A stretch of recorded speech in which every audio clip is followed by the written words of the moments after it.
Everyone. तो ये video मैं बना रहा हूँ 27 फेब 2022 को। आई थिंक ये वीडियो हमारे लिए one of the important videos है, बिकॉज इससे हमको ये सीखने को मिलता है कि जब हम कोई कंफ्यूजिंग पोजीशन में होते हैं तो हम कैसे डिसीजन लेते हैं। नेचुरली मेरे ख्याल से इस वीडियो की इंपॉर्टेंस अगले कुछ महीनों में नहीं होगी। आई थिंक ये वीडियो जब आप 5 साल बाद देख रहे होंगे, 10 साल बाद देख रहे होंगे, तो मेरे ख्याल से इंपॉर्टेंट होता है कि हम ऐसी जगह पे कैसे सोचते हैं। जैसे 24 मार्च 2020 को जो हमने वीडियो बनाई, उस टाइम वो कितनी इंपॉर्टेंट थी मुझे अभी भी नहीं पता, बट मेरे ख्याल से आज जब आप वो वीडियो को देखेंगे तो the idea is you will learn a lot more. आपको समझने को, आपको सीखने को मिलेगा कि हम जब डिफिकल्ट पोजीशंस में होते हैं तो हम कैसे डिसीजन लेते हैं। Because the whole idea of the course is not to advise anyone, the whole idea of the course is कि हम कैसे सोचते हैं, वो सोचने का तरीका हम आपको बता सकें। दूसरी इंपॉर्टेंट चीज ये है कि अधिकतर लोग ये सोचते हैं कि स्टॉक मार्केट में हमको पता होना चाहिए कि क्या आज क्या राइट है और क्या गलत है। आई थिंक क्या राइट और क्या गलत है वो तो टाइम ही बताता है। आपको बेसिकली फोकस करना चाहिए कि आपका प्रोसेस क्या है। यानी कि मेरे फादर मुझे कई बार बोलते हैं कि वरुण को बिल्कुल गीता शायद समझ नहीं पड़ती, बट मुझे इतना पता है कि गीता से मैं सबसे इंपॉर्टेंट चीज लेके आ चुका हूँ, और वो है कि आपको उन्हीं चीजों पर फोकस करना है जो आपके कंट्रोल में है। जो आपके कंट्रोल में नहीं है उस पर फोकस नहीं करना है। ना ही वॉर आपके कंट्रोल में है, ना ही इंटरेस्ट रेट्स आपके कंट्रोल में है, ना ही इन्फ्लेशन आपके कंट्रोल में है। इन सब चीजों पे आपका कोई कंट्रोल नहीं है, तो डोंट थिंक अबाउट इट। अपना एक प्रोसेस बनाइए। जैसे 24 मार्च की जो वीडियो थी वो बेसिकली एक प्रोसेस था इन्वेस्ट करने का।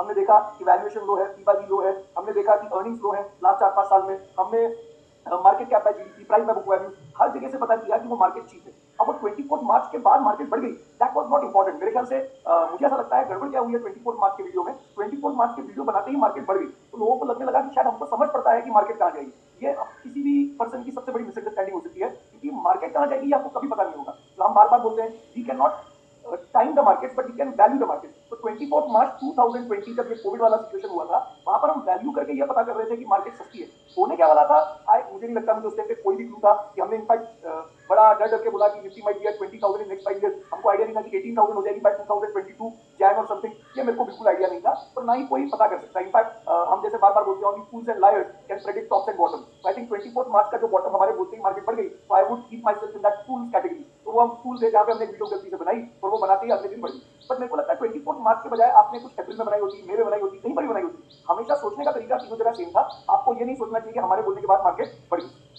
उसी तरीके से आज हमारे करने के बाद क्या होगा, that is not important at all. सबसे इंपॉर्टेंट है कि हमारा एक प्रोसेस है सोचने का, और वो प्रोसेस के हिसाब से हमको क्या करना चाहिए। ओनली टाइम विल टेल कि हमने जो किया उससे हमको फायदा होगा या नुकसान होगा। तो 2-3 चीजों से स्टार्ट करते हैं। सबसे पहले तो मैं ये बताना चाहता हूं कि इतना जो एक्साइटमेंट है वॉर और उसको लेके, ये मेरे ख्याल से अनरीजनेबल है। मतलब even though I understand it's a very big event, even though I understand कि अगर ये लंबा चलता है तो बहुत कंट्रीज इन्वॉल्व हो जाती है, तो बहुत बड़ी चीज हो सकती है, बट उसके बावजूद मैं आपको बता रहा हूँ आप थोड़ा ज्यादा एग्जैजरेट कर रहे हैं चीजों को। हाँ, थोड़ा सा मार्केट का, मेरे ख्याल से मार्केट का फियर मेरे लिए इस टाइम पे वो ज्यादा नहीं है कि वॉर चल रही है क्या चल रहा है। मेरे लिए सबसे बड़ा जो फियर है वो इन्फ्लेशन का है। लास्ट वीडियो में भी हमने बोला है inflation is the most significant worry हमारे लिए। मुझे नहीं पता वो कैसे टर्न अराउंड होगा, लेकिन हिस्टोरिकल डेटा या बेसिक इकोनॉमिक्स ये कहती है कि अगर इंटरेस्ट रेट इतने लंबे टाइम तक इतने लो थे तो inflation might get completely out of control. और अगर वॉर जैसी चीज इन्फ्लेशन को और ऊपर कर देती है और interest rate go back to 10% और समथिंग, तो suddenly everything starts looking expensive. तो मेरे ख्याल से अभी भी इन्फ्लेशन, जीडीपी ग्रोथ स्लो होना, ये ज्यादा बड़ा थ्रेट है because of higher interest rate. War अभी भी मुझे नहीं पता कि कितना बड़ा थ्रेट है। वॉर में ऐसा है कि अगर रशिया ने कंप्लीट कंट्रोल ले लिया तो भी ठीक है, उसके बाद भी खत्म हो गया, नहीं लिया उनका कंट्रोल आ गया तो भी ठीक है, तो थोड़े टाइम के डिस्ट्रक्शन होगा and it might become okay. अगर वो वॉर लंबी चलती है, किसी को क्लियर नहीं होता है ये कंट्री किसकी है और बहुत लंबा चलता है, then it might become a problem for investing. I am not, मैं ऐसा नहीं बोल रहा है कि इशू वर्ल्ड के लिए बहुत कम इंपॉर्टेंट इशू है। मैं ऐसा नहीं बोल रहा कि जो लोग वहां रहते हैं उनके लिए कम इंपॉर्टेंट इशू है, very important issue. But stock market point of view से आई थिंक अगर रशिया पूरा कंट्रोल ले ले तो भी प्रॉब्लम नहीं है, और नहीं पूरा कंट्रोल छोड़ दे तो भी प्रॉब्लम नहीं है। बीच में अटक जाए और सप्लाई चेन स्विच हो जाए, वो मेरे ख्याल से एक बड़ा प्रॉब्लम हो सकता है। बट आई डोंट थिंक इतना होता है कि बाकी सब कंट्रीज भी आ जाएंगी और उसका सोल्यूशन निकाल लेंगे, क्योंकि सबको इफेक्ट कर रहा होगा। लेकिन 2-3 चीजें, जैसे अगर हम सिर्फ प्योरली ये देखें कि आज हमें क्या करना चाहिए, तो जो मैं अलग अलग ग्रुप पे मैसेज पढ़ता हूँ वो मैं बता रहा हूँ। कई ग्रुप पे तो कई जगहों पे ये मैसेज आ गया है जहाँ पे लोग बोल रहे हैं अरे be greedy when others are fearful and be fearful when others are greedy, so there is fear on the street, तो जान लगा दो। तो कई लोग तो बोल रहे हैं जान लगा दो, जान लगाने का टाइम आ गया। तो मैं ये बहुत बार बोलता हूँ, जितने ये कोर्स के बाद आप जितने मजे से ये बार बार बोलते हैं जान लगा दो जान लगा दो, उतना इजीली अगर आप जान लगाने वाले हैं, मैं बहुत बार बोल चुका हूँ जान बचेगी नहीं। क्योंकि अगर आप मार्केट का फॉल देखें तो फॉल हुआ ही क्या है, मार्केट में नेग्लिजिबल फॉल है। मतलब मेरे हिसाब से तो 15% से नीचे के मूवमेंट के ऊपर हम कमेंट भी नहीं करते, और अगर मैं टॉप से देखूं तो 11-12% हो गया होगा, 10% हो गया होगा करेक्शन। तो कोई बहुत बड़ा करेक्शन हुआ नहीं है। There is blood in your जो बार बार बोलते हैं blood on the street, there can be blood in your portfolio, there is no blood on the street. तो आपने कुछ गड़बड़ करी होगी इन्वेस्टमेंट में, इसलिए आपके पोर्टफोलियो में दिख रहा होगा। निफ्टी तो नेग्लिजिबल करेक्शन पे है, 10% करेक्शन पे तो हम कोई करेक्शन मान नहीं सकते। तो ऐसा कुछ नहीं है कि मार्केट में कितना फियर आ गया है कि आपको आज जान लगा देनी चाहिए। जान तो कब लगानी चाहिए, जान लगाने का तो एक ही तरीका था। ये उन लोगों को बहुत सुनना है, जैसे हो सकता है क्योंकि ये वीडियो जो है आपके कोर्स कंटेंट पे अपलोड होगी, आप 4 साल बाद ये वीडियो सुन रहे होंगे, तो ये बहुत वेल्थ मैक्सिमाइजेशन की है, या तो P and earning growth rate both are low. अगर पी और ईजीआर बहुत लो है, या डाउ थ्योरी बोले बाय करने के लिए, डाउ थ्योरी तो बाय करने के लिए कब बोलेगा, जब प्राइस रीसेंट टॉप से ऊपर जाएगा और पी रेशियो लो रेंज में हो। इन दोनों में से कुछ भी नहीं हुआ। पी आर 21 के आसपास चल रही है, अर्निंग ग्रोथ रेट रीजनेबल। अगर आप लास्ट 5 ईयर की अर्निंग ग्रोथ रेट देखेंगे, क्योंकि लास्ट 1 ईयर में अर्निंग ग्रोथ काफी फास्ट हुई आफ्टर कोविड एंड ऑल, तो अगर आप लास्ट 5 साल की अर्निंग ग्रोथ रेट देखेंगे तो काफी नॉर्मल है। तो ऐसा नहीं है कि ईपीआर बहुत लो चल रही है, ऐसा नहीं है कि पी रेशियो 15-16 चल रही है, क्योंकि आज 10 ईयर गवर्नमेंट बॉन्ड यील्ड 100 रुपए लगा के करीब करीब 10 ईयर गवर्नमेंट बॉन्ड यील्ड 6.7 पे है, तो ये नंबर करीब करीब 15 है। तो हम जान लगाने की बात तब करेंगे जब पी रेशियो 15 से आएगा और अर्निंग ग्रोथ रेट लो होगी। आज ऐसा कुछ नहीं हुआ। इसका मतलब ये भी नहीं है कि मार्केट हॉरिजली एक्सपेंसिव है, मैं ऐसा भी नहीं बोलूंगा। हम कहीं बीच में फेरते हैं, तो हो सकता था कि एलआईसी का आईपीओ आता, ओवर सब्सक्राइब होता और everybody would have gone crazy for the IPO, market की वैल्यूएशन बढ़ जाती। बट हो सकता है वो सिचुएशन आपको दिख नहीं रही, क्योंकि बिफोर द आईपीओ ये सब चीजें हो गई। वो भी देखना है कि गवर्नमेंट ला पाएगी नहीं ला पाएगी, it would be very interesting to see. अभी तक तो मोस्ट वाली गवर्नमेंट बोल रही है कि वो कंटिन्यू करेंगे। तो पहला मैंने ये बोला, ये जो जान लगाने वाला टाइम है क्या, इसमें तो कोई डाउट नहीं है कि जान लगाने वाला टाइम नहीं।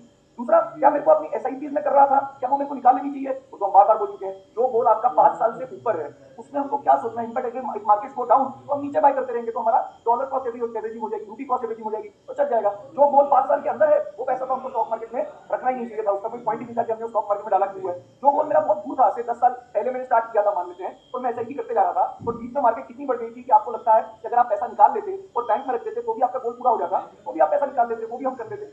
क्वेश्चन सिर्फ एक ही चीज से आ रहा है कि मेरा जो वेल्थ मैक्सिमाइजेशन का पैसा है उसका मैं क्या करूं। अब पहले ध्यान से समझिए, अगर हम इसके लिए क्या समझते हैं, वेल्थ मैक्सिमाइजेशन के लिए अलग अलग कॉन्टेक्स्ट में एक बार कॉन्टेक्स्ट समझ लेते हैं कि वो कहां से हम आ रहे हैं। तो मैं अपना चार्ट शेयर कर रहा हूं, here it is. Even though याद रखना चाहिए, हम pure fundamental analysis technical analysis तो हम इसलिए यूज करते हैं ताकि डिसीजन लेना कभी अंदर बाहर करना हो तो कई बार हम डिसीजन लेने के लिए यूज कर लेते हैं। बट अदर देन दैट हम अर्निंग्स पे और अर्निंग्स पे ज्यादा फोकस करते हैं rather than looking at the price and looking at the chart।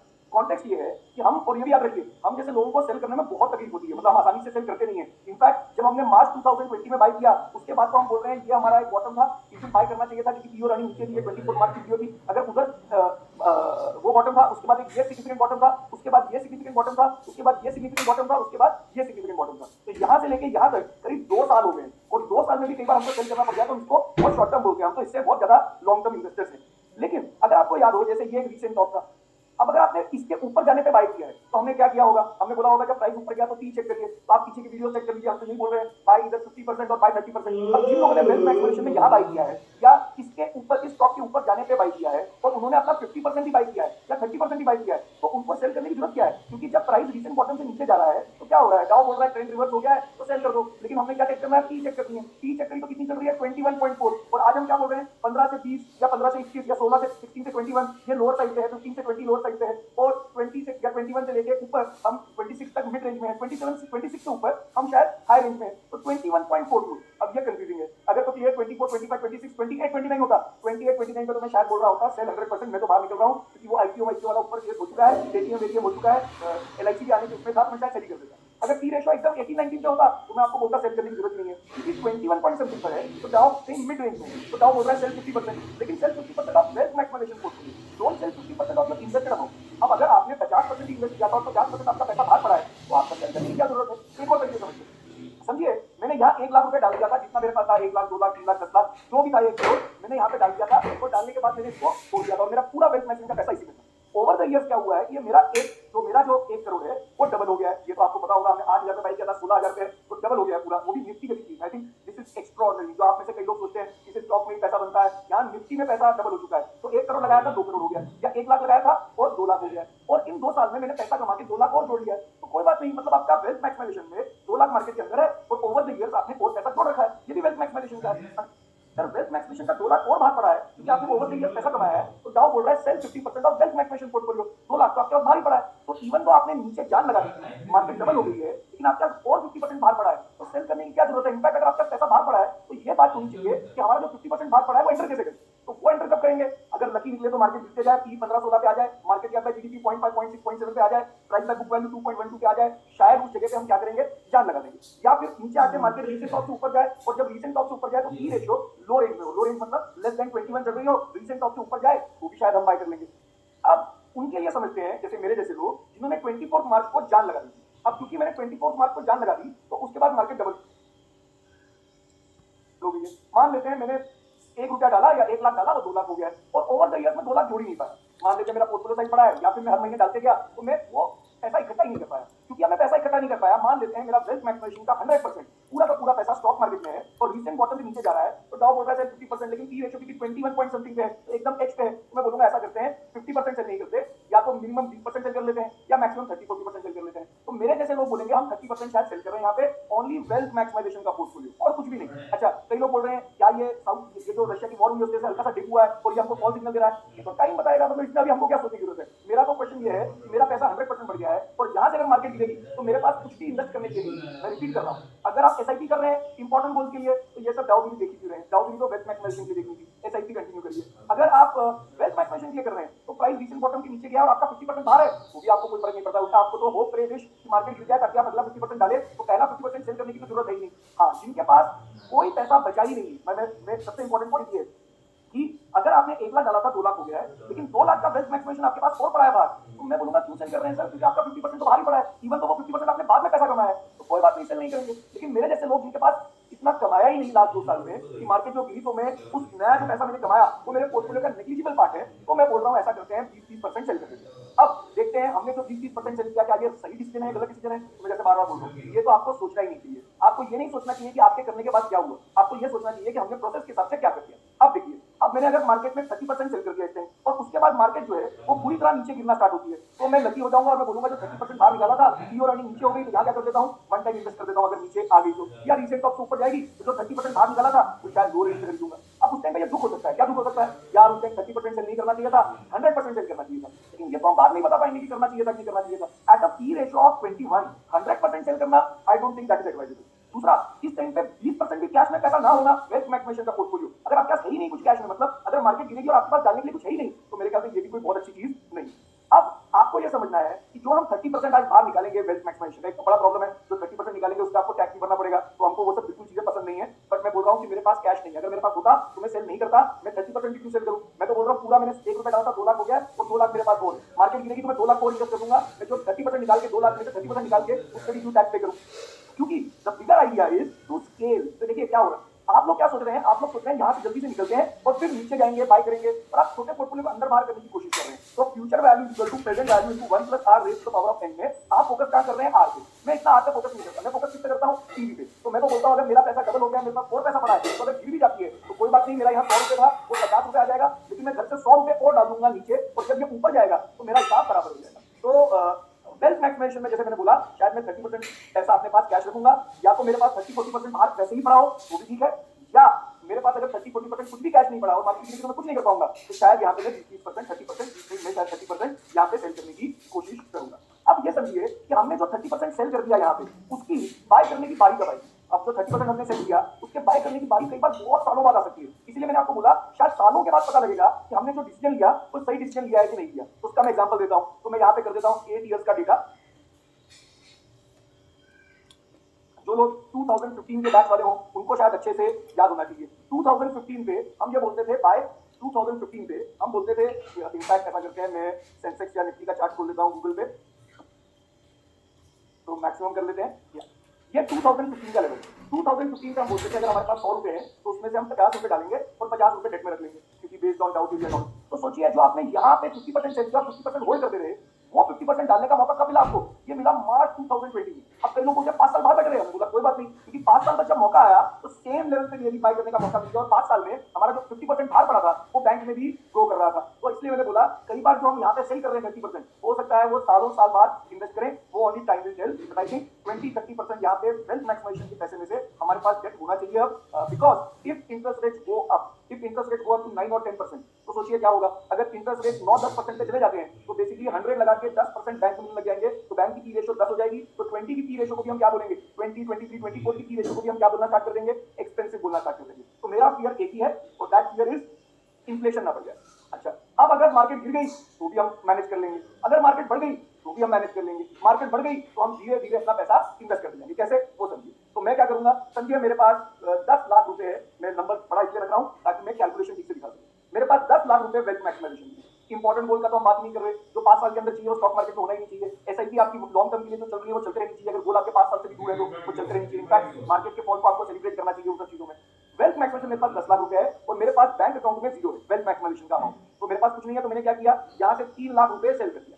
अगर मेरे अकाउंट में 5 लाख रुपए 10 लाख रुपए होते तो मैं फिर बोलता कोई बात नहीं, ये भी वेल्थ मैनेजमेंट का हिस्सा है, ये भी वेल्थ मैनेजमेंट का हिस्सा है, तो 50% तो मेरा बाहर ही पड़ा है। तो अगर मेरे पास नहीं है तो मैंने क्या किया, इस 10 लाख में से मैंने अपना 3 लाख रुपए निकाल लिया। अब ये जो 3 लाख रुपए निकाला उसमें मेरे को क्या फियर है, मेरे को ये फियर है ये 3 लाख रुपए मैं कब इन्वेस्ट करूंगा, या तो मार्केट गिरेगी तो कर दूंगा, लेकिन मार्केट नहीं गिरी तो मैं क्या करूंगा, ये 3 लाख जो मैंने निकाला वेल्थ मैक्सिमाइजेशन के पोर्टफोलियो में से उसको वापस डेट में पार्क करूंगा और वहां से हर लाख पे फॉर एवरी लाख, इस बार 1500 नहीं सिर्फ 1000 रुपीज पर मंथ पर लाख पे मैं ट्रांसफर करते रहूंगा, पर मंथ पर लाख पे ट्रांसफर करते रहूंगा। इससे क्या होगा, ये 3 लाख जो मैंने डाला उसमें से हर महीने 3000 3000 3000 3000 करके मार्केट में इन्वेस्ट भी होता रहेगा, ताकि अगर मार्केट बढ़ी गई और 7 साल की मार्केट गिरी नहीं तो कोई बात नहीं, 3-3000 करके तो कुछ तो पैसा इन्वेस्ट हो जाए। और अगर बाई चांस 5 साल बाद भी मार्केट गिरे तो इस 3 लाख में से मेरे पास काफी बड़ा अमाउंट फिर भी रह गया होगा, और वो क्योंकि मैं 5 साल में डालूंगा प्लस इस पे इंटरेस्ट भी मिल रहा होगा, तो 5 साल बाद भी अगर मार्केट गिरेगी, कोविड जैसा कुछ होगा या कुछ और होगा, तब मैं इस 3 लाख को वापस लमसम पुश करने की कोशिश करूंगा। बट रिमेंबर दिस, जो लोग बाहर निकाल रहे हैं उनके लिए सबसे बड़ा फियर है कि अगर निकल गई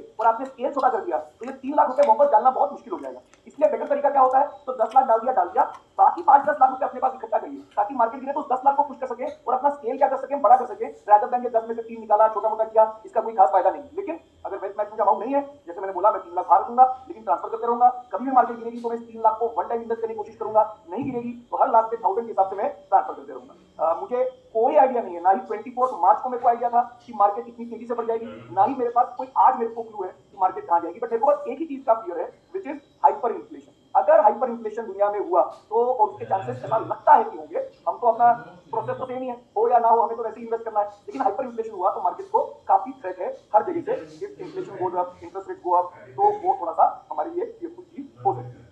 बट कितना भी हाइपर इन्फ्लेशन हो जाए घबराइएगा मत, ये 3 लाख रुपए से हम क्या करेंगे, 1000 ट्रांसफर करते रहेंगे, मार्केट ज्यादा गिरेगी तो 2-3 हजार ट्रांसफर करेंगे, और गिरेगी तो पूरा लमसम भी हम वन टाइम इन्वेस्ट कर देंगे। Anything else that I want to add, पता नहीं, लेकिन एक और चीज मेरे ख्याल से जो इवन तो लास्ट सेशन में भी मैंने बोला था, मैंने लास्ट सेशन में भी बोला था कि निफ्टी की सबसे बड़ी स्ट्रेंथ क्या है, तो हम बोलते हैं कि जब भी आपको इंडिविजुअल स्टॉक करना है तो पहले चेक तो करिए, आप कर सकते हैं। आज भी देखिए मार्केट में लोग बोल रहे हैं पता नहीं क्या हो गया, लेकिन निफ्टी इन्वेस्टर्स को कुछ नहीं हुआ है सर। निफ्टी इन्वेस्टिंग सबसे बेस्ट इन्वेस्टिंग होती है। प्रॉब्लम ये है कि किसी ने अगर आपको बता दी निफ्टी इन्वेस्टिंग, उसके बाद वो आपको और कुछ बता ही नहीं पाएगा, क्योंकि वो और कुछ नहीं बता पाएगा, इसलिए वो आपको अलग अलग बातों में घुमा रहा है, ऐसा कर दो वैसा कर दो, ये खरीदो वो खरीदो। But Nifty investing is pretty safe. हम कितना क्राइसिस, मतलब वो लोग बोल रहे हैं हंगामा, अलग अलग छोटे छोटे स्टॉक्स में पता नहीं कितना करेक्शन हो गया है, आपको कोई खास फर्क नहीं पड़ा। तो क्या करिए, 20-30% बाहर रखिए, या तो आपके पास हो तो ठीक है, नहीं हो तो बाहर निकालिए, and then hope pray and wish, hope pray and wish कि मार्केट जो है वो नीचे गिर जाए।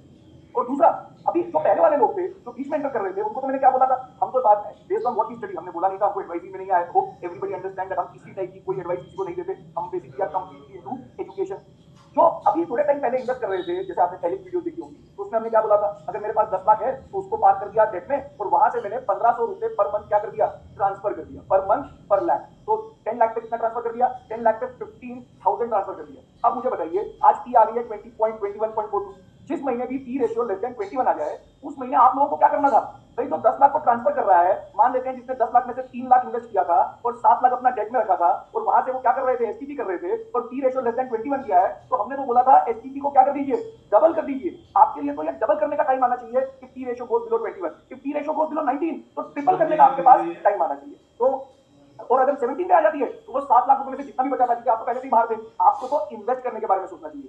जिनका पैसा अभी 50% से कम मार्केट में इन्वेस्टेड है वेल्थ मैक्सिमाइजेशन में, उनको तो ये सोचना है कि हम तो ट्रांसफर कर रहे थे, क्योंकि पी रेशियो लेस देन 21 हो गई है, तो ट्रांसफर फास्टर क्यों नहीं कर देते, ट्रांसफर डबल क्यों नहीं कर देते उस महीने के लिए। दैट डज नॉट मीन 21 के नीचे आई तो आपने डबल कर दिया, फिर वो 24 भी आई तो भी आप डबल कर दिए।